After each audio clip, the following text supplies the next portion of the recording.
Hi friends, I'm back after offending the whole internet or fans of a certain film in my last video, which I feel awful about. But today, I'm very excited. I hope this will make up for it. It's been a week since my most anticipated horror movie video came out, and things have changed drastically. We have gained a ton of info that we didn't have before, so we need to chat about it. And to make it worth your while, I have thrown in so many new picks, so many films I didn't include in part one. If you haven't watched part one, go back and watch that and come back here. Today we'll be doing updates on some of these films that we talked about in part one, as well as a lot of other films that I didn't even mention. And a bunch of them are original standalone films with unique plot lines. I'll only be touching on the original list if there is an update on that film, so we're not going to go over the whole first list. That's why it's important you watch part one. But we have to catch up because there's so much new information and juicy gossip and films I really need to talk to you about that I didn't mention before. I can't wait to hear all of your thoughts in the comments about these films. Let me know what your most anticipated is out of this video. I can't wait to read it. We're gonna go again by dates, starting at what we have, and then we're gonna go into films that don't have any dates. So we're gonna start with an updated film, which is Presents. I am more excited than ever because of this update. This film is directed by Steven Soderbergh. It's about a family that becomes convinced they are not alone after moving into their new home in the suburbs. The film, I said it came out in February. It does come out in January in America, so that's why I got the timeline confused there. I have to wait till February, but that's fine. I'm so glad that you guys get to see it. I'm so glad it's coming out here, you know? That's all I can ask for now. But I saw a comment, and I love reading your comments, guys. You are so smart. One of you clued on to the fact that Julia Fox last year had this controversy when she talked about a certain director on TikTok. She went on a whole rampage rant, which I love Julia Fox, by the way. And she was talking about how there was someone really toxic who was a director in Hollywood and how she refused to work with them. It made me a little bit scared reading that comment, and I was like, wow, I didn't even make the connection. I can not say 100%, but I can confirm this is likely not the alleged person, because there is this clip now that was just released of her talking about it. I promise it's not a spoiler. It's nothing to do with the film itself. She obviously says in her own words, I hadn't even read the script, I'm gonna be honest. Steven calls, I trust him blindly. So here we are. So she trusts him 100%. And this is recent, so this would be after any fiasco. But she is in the film, and I do believe in the original rampage, she was talking rampage. In the original rant she had, that's maybe the word I'm looking for, she said that she was not gonna work with him, and she basically quit. But what we did get, which is even more exciting, and the reason I'm so excited about this update, is we got these amazing promo shots of her as the real estate agent in this film, leading to this website. And I am living for it. It's just such fun marketing. Steven Soderbergh really knows, and not that it's all up to him, but him and his team, they really know how to make promotional marketing for a film. I'm so much more hyped than I was just a week ago. So let's hope it lives up to those expectations. A film I did not include last time because, one, I didn't know if it was going to get a release here, and two, I didn't think it was considered a horror. I have totally changed my mind on this, especially because I did watch parts of this trailer and it is magnetic. It's Sinners. This premieres in March in the US, and again, we're not getting it till April. I'm only telling you, I know a lot of you don't care about the Australian release date, but a lot of people in the US will be able to see this one in March. This is a drama horror thriller directed and written by Ryan Coogler, and it follows twin brothers who return to their hometown for a fresh start from their troubled lives, only to discover a greater evil is waiting. The trailer is pretty compelling, and don't worry, the reason why I only show you the same clips over and over is because I just don't want to show you too much, you know? I want you guys to stay in the dark like me. If you want to go watch the full trailer, be my guest, but I know a lot of you guys are very precious with spoilers like I am. I did like that this trailer was all about the atmosphere. Those are my favorite trailers, but it does look very passionate. I know it's filmed in New Orleans, but I believe it's set there as well, and it takes place during the 30s. There's a little bit of religious imagery there, so I think it's gonna have a lot to do with the devil and like the darkness. I don't know if devil is gonna be in it, but I know it's gonna have this strong religious tone. The film stars, of course, Michael B. Jordan, Jack O'Connell, Haley Steinfeld, and Wumi Masaku. And thank God I'm doing a part two, because this next film is also one of my most anticipated at the very, very top with presence, and it is Opus. This film, it stars Irish actor, I'm joking, obviously, Ayo Edebiri, who we all love from The Bear. She was kicking ass in 2024, obviously with The Bear, but Inside Out 2, and she also did Teenage Mutant Ninja Turtles, so I'm so excited to see her finally go into horror, because I think she will be fantastic. The cast also includes John Malkovich and Juliette Lewis, and the storyline for this one is about a young journalist who was invited to the compound of a legendary pop star who disappeared 30 years ago. Here, she's rubbing shoulders with other journalists and mega fans, unaware that the night is about to take a vicious turn. With the title, I have some theories and I cannot wait to see how this one turns out. This one will be a Sundance premiere and we'll have it on the 27th, so I'm very excited to see the reactions, the initial reactions. It's scheduled at the moment for a wide release in March. And The Woman in the Yard has just been announced to hit cinemas in March. The film is about a mysterious woman who repeatedly appears in a family's front yard, often delivering chilling warnings or unsettling messages. The film stars Danielle Deadwyler and Russell Hornbury, and let me tell you, these images, they really got me. This one is aiming for screams. This is not a popcorn horror. This one looks pretty serious. I can't wait to see it in March. I always talk about how much I love Dan Stevens, and he is back in this new film with none other than Al Pacino, and it's called The Ritual. This is about two priests, and it kind of grinds my gears when the blurb talks about how one is struggling with their faith. It's just such a tired cliche, but one is struggling with their faith, but they must come together to exorcise a young girl, to put her through a series of rituals. I'm down for any religious horror. I love the theming. It is a little bit tired, so I do hope there is something else going on here. Al Pacino is such an interesting mix with Dan Stevens for a priest. So I'm excited to see whatever happens here. People have said this will be released in April, but I haven't seen too much marketing and it's already getting, mid-January. So it's tentative, just like all of these dates. I'm obsessed with this next plotline for this horror movie coming out called Push. The movie follows a realtor that must survive after a deranged client shows up to their open house. I love the idea of this film because I like films that are set in one situation where there's pressure, a pressure cooking situation, and whether it's a location or, just within a certain amount of time, a small amount of time, and you just get to follow them along like a fly on the wall and watch everything unravel, especially if someone's trying to keep it all calm, which I imagine the realtor is trying to do in this situation. Also, the idea of an open house in a horror movie makes so much sense because it's bringing together a lot of different personalities into one place for one common purpose and a lot of passion. It's a tough market. It's also quite relatable, not in everyone buying a house because obviously economy is doing its thing and there is a housing crisis in many countries, but it is accessible or relatable in all of the worst ways. This one will be an independent film. It's going to be independently released around April. That's what we're hoping. In the last video, I had to convince you all that Dust Bunny was an interesting film to stay tuned for.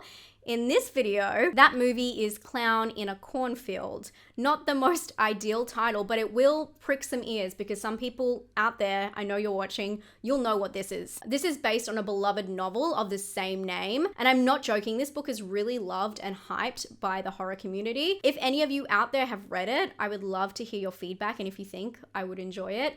Although I know it's a young adult read, I'm still into that, so let me know what your thoughts are, but endless amount of reviews and love for this book. So I'm very interested to see its storyline transform into a movie. It's about a father and daughter who move to a small town where there is a cornfield, and inside that cornfield they discover something sinister. But the other reason I'm excited and I wanted to talk to you guys about this film is because Eli Craig is directing, and he is known for Zombieland, Tucker and Dale versus Evil, and Little Evil, which honestly does not get enough love. I think that he has made some really solid fun horror movies. I'm interested to see the tone in this one, and I will be waiting. I'm excited to see this one in May. A major reason I had to make this video is because things have changed.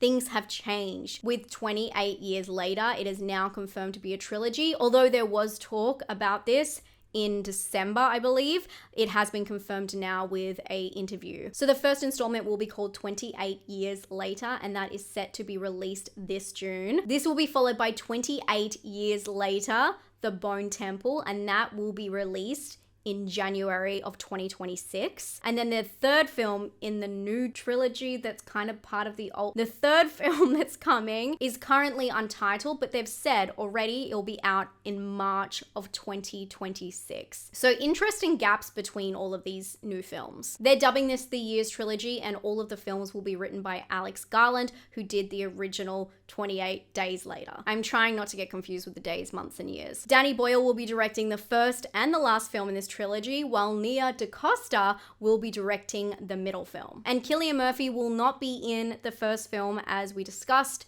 He's not going to even show up until the second film of the trilogy. What do you guys think? Are you excited that it is now confirmed, double confirmed, to be a trilogy? There will be more content in the years than there ever was in days or weeks or months, which never showed up. If you're an Insidious fan, you want to listen up. And if you're not an Insidious fan, you'll still want to listen to this. Things are getting very interesting in this franchise. As we talked about in part 1 with Megan 2.0 and Soulmate being the spin-off, Insidious are meant to have a film coming out in 2025. They've said it's just a new film that is coming, but they have not really released any information. And just like Megan, we now have more information about a spin-off of Insidious than Insidious. It's called Thread, an Insidious Tale, and is coming out in August. This is about a grieving couple who do the unthinkable. They bargain to bring the dead back. As I said, it is due out August. It's currently still in pre-production, so we will see.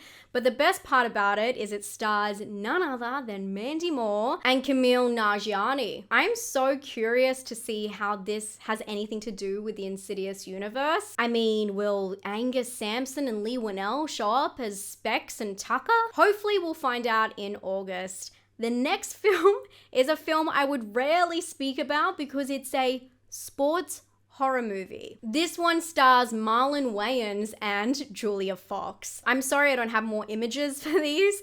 Obviously, there's not a lot of information out, but it tells the story of a young, promising American football player who goes to an isolated compound to work under an aging quarterback. As I said, the genre threw me off. I don't think I've ever seen a sports horror movie or something labeled as such, but it is being produced by Monkey Paw Productions. The film was originally titled Goat, and this script for Goat was voted on to the 2022 blacklist of the best unproduced screenplays. So obviously there is something very unique going on here, or very interesting. It will be released in September by Universal Pictures.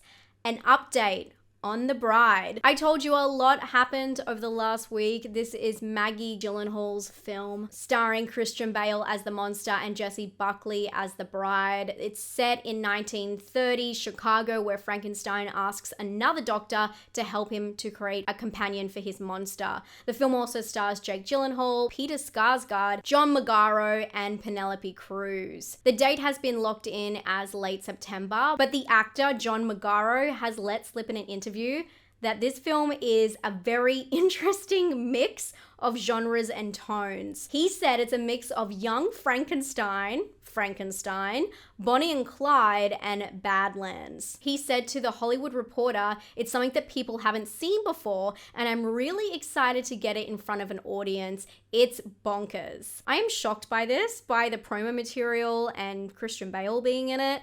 I didn't think it was going to be goofy, silly fun. It's going to be completely different to Del Toro's film, which a lot of you have said is going straight to Netflix. So there's a little update on that as well. But I am very shocked to hear that this is gonna be more of a goofy rendition. I don't know. It really threw me. Okay, the rest are to be announced dates from here. We're gonna start with Talk to Me, and this is a slight update before we get into the new stuff. Talk to Me 2, the sequel, will not be coming out in 2025. I have confirmed this. They are still working on the script for it, but instead we'll be getting the original film, the standalone film, Bring Her Back. All we know is that the film stars Sally Hawkins. It's a standalone horror movie, and as per Danny, the co-writer, co-director of the film, As per his Instagram, we can see that it is wrapping up. It's in post-production. It's about to be done. I am so excited to see what's next for them and how different this is to their last film. And another A24 film that is coming out in 2024 is Death of a Unicorn. And this has a very interesting genre bending approach, but that's A24 for you. It's labeled as a dark horror and comedy, and it stars Jenna Ortega, Will Poulter, and Paul Rudd. And the story is about a father and daughter who hit a unicorn with their car, and they have to take it to a nearby wilderness retreat, which just so happens to be owned by a mega wealthy pharmaceutical CEO. I'm curious with that and the theming, how much that has to do with the story. Is it about greed? Is it about moral dilemma? Is it all a metaphor for that? That's what I'm thinking. Quick sidebar, this year Paul Rudd will also star in a remake of Anaconda, but I have a feeling this is going to be a comedy film. It also stars Jack Black, and they have put out a little teaser promo for it, and it just seems very slapstick funny. The tone isn't serious at all. That is a remake, obviously, of a thriller that is considered a creature feature. So there's that, but it's not out until Christmas, and I don't really think it's going to be a horror movie. But what is definitely going to be a horror movie is Return to Silent Hill. This is labeled as a psychological horror, and as I mentioned in my last video on Twitch, I'm currently playing Silent Hill 2, still, the remake. But this is based on, I believe, the original game, not the second game's remake. So there's Silent Hill 2, and then there's Silent Hill 2 remade. And this film is Return to Silent Hill, which is based on the original Silent Hill 2 game. The film was announced in 2022 before the remake came out, and it finished shooting last year. The game is so loved, so I'm very curious how this will go. The movie stars Jeremy Irvine as James, and we follow him back to Silent Hill in search of his lost love. The director has confirmed that the entities in this movie will be played by dancers and acrobats, and will have a lot of makeup and prosthetics, and it won't be CGI based. I'm very excited about this, and I'm very curious how it will go, especially with the lore. But some lore that I'm more connected to, I'm more familiar with, something I absolutely love, is the game Outlast. And Outlast is going to be made into a movie as well, which could come out in 2025. They announced this last year, and Outlast is one of my favorite, if not my favorite game ever made.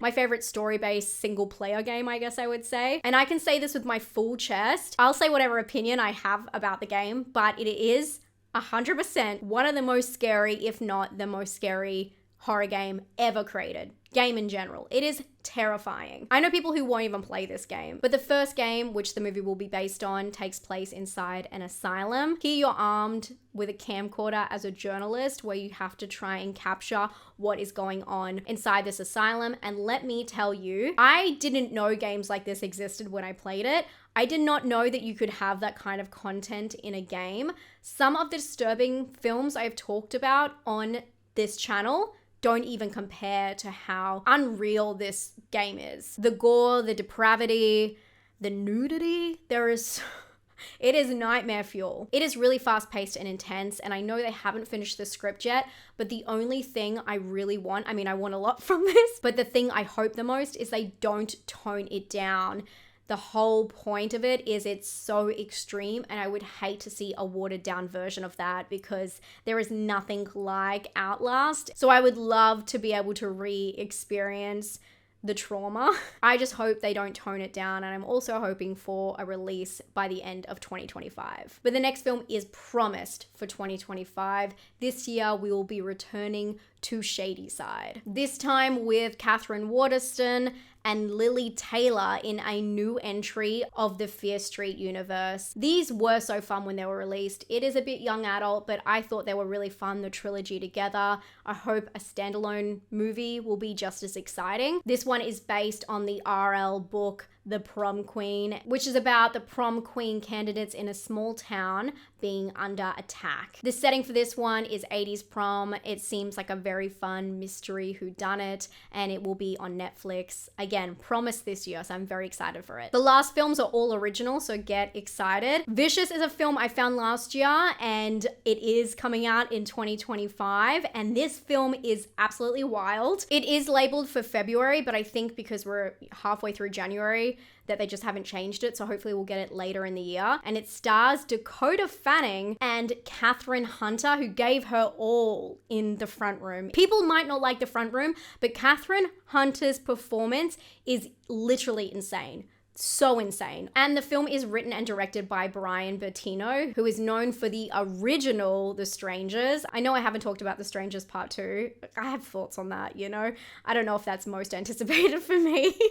I will see it, and I hope to be surprised. But he created The Strangers, the original film. Also Dark and the Wicked. It's said to be about a woman who must fight for her existence one night when she slips down a rabbit hole after receiving a mysterious gift. This sounds surrealism out of this world, and with the director, I just know it's gonna be something interesting. I hope we hear some updates soon.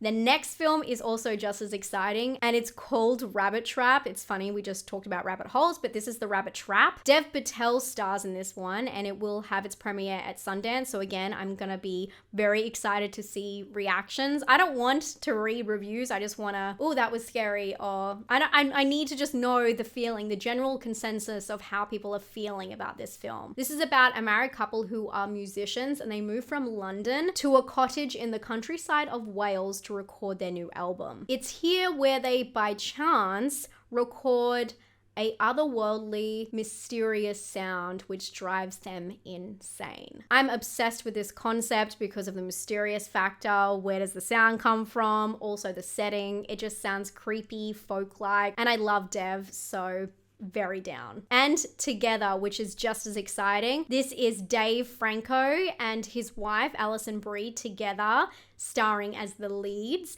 And in this film, they are a couple. It's a sci-fi horror. They also move to the countryside, which is very strange, but their move triggers a supernatural incident that drastically alters their relationship. And all we have is this picture, but this picture is worth 1,000 words to me. The story is meant to be about the idea of codependency in a relationship, and I'm very excited that they have a real life couple. It's a very interesting dynamic, and we know that Dave Franco has an appreciation for horror. He directed his own horror movie in 2020 called The Rental, and I'm excited to see him back. Lastly, shout out to everyone in the comments who told me not to watch the companion trailer in full. You guys are the best. I know there's some spoilers in there, and I tell you, it's been popping up everywhere since we've started talking about it. Also, for your convenience, I have put all of the films we've talked about in part 1 and part 2 at the very bottom of the comment down below. I will put obviously the timestamps for this video, but I put